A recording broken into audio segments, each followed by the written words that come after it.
Hello guys, welcome back to another episode here on European Confessions.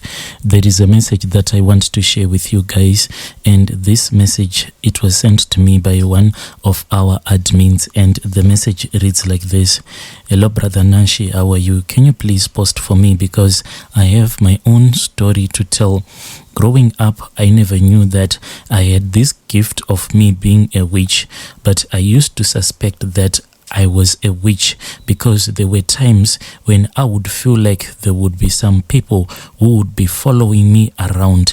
This thing, it used to happen to me a lot at night. I grew up in the location named Hidden, and we were just close to the big city. But one day, as I was coming from the spaza to buy something, I saw a hyena. This hyena, I don't know where it came from, but I saw it. It was walking in the middle of the street, but it seemed as if it was only me who saw that hyena that was carrying this other woman. This woman, she didn't even stay very far from our house. She stayed in the next street. When I saw that hyena which was carrying that woman, who later helped me to become a full witch, she got off from the back of the hyena. Then she ran into someone else's yard because she saw that I had seen her. But what surprised me is that as that hyena was busy walking in the middle of the street, some people were actually coming from work. Other people were just walking in the street. It was not even late at night because most of the spaza shops, they used to close somewhere around 8 p.m. So they were still open at that time when I saw that woman riding on top of a hyena. Then another day, when I had almost forgotten everything that I had seen the previous night, I had tried to avoid that woman for many days, but one day she then came to our house. So at that time, when she came to our house, I was home alone when she knocked on the door. When she knocked on our door, she just opened the front door before I could even respond. It was like she knew all along that I was home alone. She just walked into the kitchen because I was walking from the dining. I wanted to see who had opened the front door, and I saw her. She was just standing in the kitchen. When I arrived into the kitchen, she just said, you are here. I just wanted to know, did you see me that night? Before I could answer her, she just gave me a very small black cloth. It was really light and very soft to touch, but it had laces. You know, there are these kind of cloths that are used by Indian women that they used to cover their faces. That is the kind of a cloth that she gave me, but it was very small that you could not even cover your face with it. When she walked away, she told me that I was supposed to place that cloth that she had given me under my mattress. So I did as she had told me. But Brother Nashi, after I had done that, a couple of days later, I found myself burning my Bible. Why I was burning it, I could not even understand. I had those very small New Testament Bibles, the pocket one. I just took it one day and I threw it into the fire as I was busy burning some refuse that we used to burn at the back of our house. The night when she gave me that small cloth, I woke up and I saw this other woman who was someone known to be a very powerful Christian. That woman, when I woke up almost in the middle of the night, she was just in my bedroom. She was just standing in my bedroom, but she was facing the wall all the time until other women walked into my room. It's like Fundisi Loyana is the one who transported people whenever they wanted to get into people's houses. After we left our house, she taught me how to bend over with my back against our house and fart in the direction of our house so that people would not wake up. This is what we would do if we wanted to keep you asleep whilst we were casting evil spells on your house or on your family. When I had finished writing matric, I then went to stay with my mom's sister in an area called Name Hidden. When I was staying there, that is when I started working for this other small company.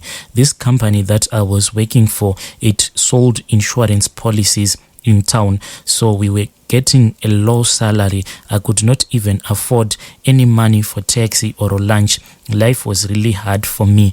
Then they came this other girl. She started working in that same company, but she was really kind and humble. All along, I never cared about that girl until her fiance one day showed up at work.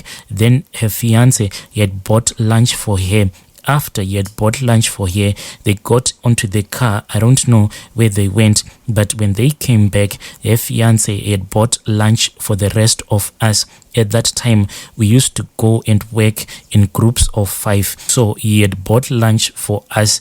After that, that is when her fiance started to pick us to and from work. At that time, her fiance, who later became my husband, had just purchased a brand new car. He had taken it via the bank. He was really a good guy who was financially stable. And I was jealous that how could a girl who didn't even have any good body structure could be loved so much by a man like him.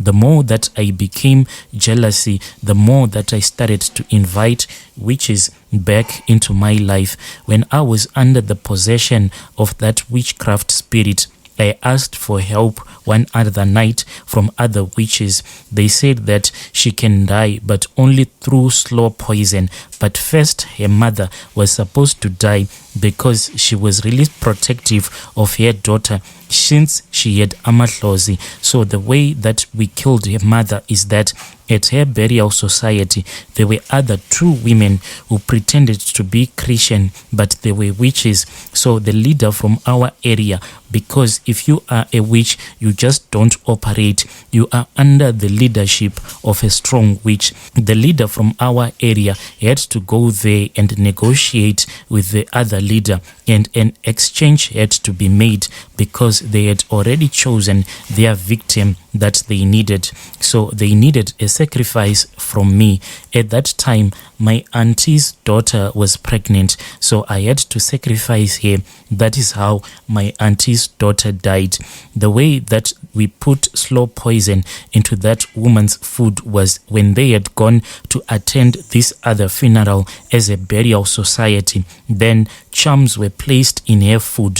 When she ate that food, she had something like cancer that stayed in her stomach. But no matter how many times that they would go with her to the hospital, it could not be detected by any doctors because it works more like African magic. You can go to the doctors and they will tell you that you are very healthy, but deep inside your flesh, you will be dying slowly. That is why it is called slow poison.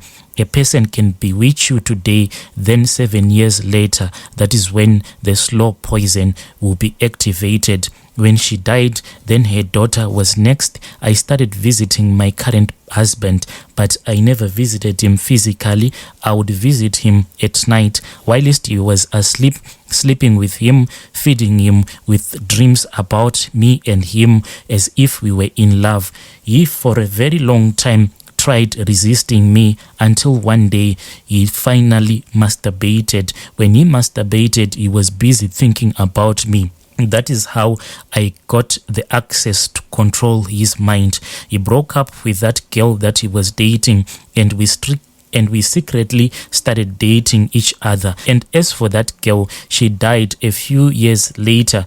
People just said that it was HIV, but it was not HIV. I was given some fat by my other witch friends. This fat, I was told that it had been taken from a dead hyena, and I was told that each and every morning when I would go to work, I was supposed to prepare my food. Then on top of the food, I was supposed to place that fat that was given to me. So the food would be hot, then the fat would melt not into the food. And when it will be time for me to eat, I will then invite her so that we can eat together. It didn't matter if she had her own food. I would tell her that let us just eat together. That is how we were related, me and that girl. She never suspected anything, that in the food there were some charms.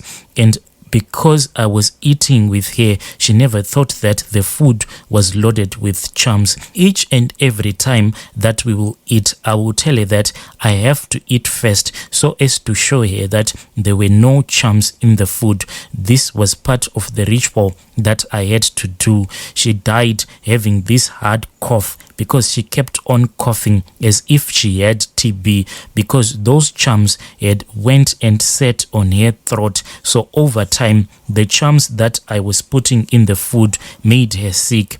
After her death, I was married. Now I have 3 kids with my husband. The way that I can only control this spirit is if I don't feel any jealousy at all. The spirit stays far away from me as long as I don't become jealousy over someone else's life. Dear listeners, right there was a message that was forwarded to me by one of our admins.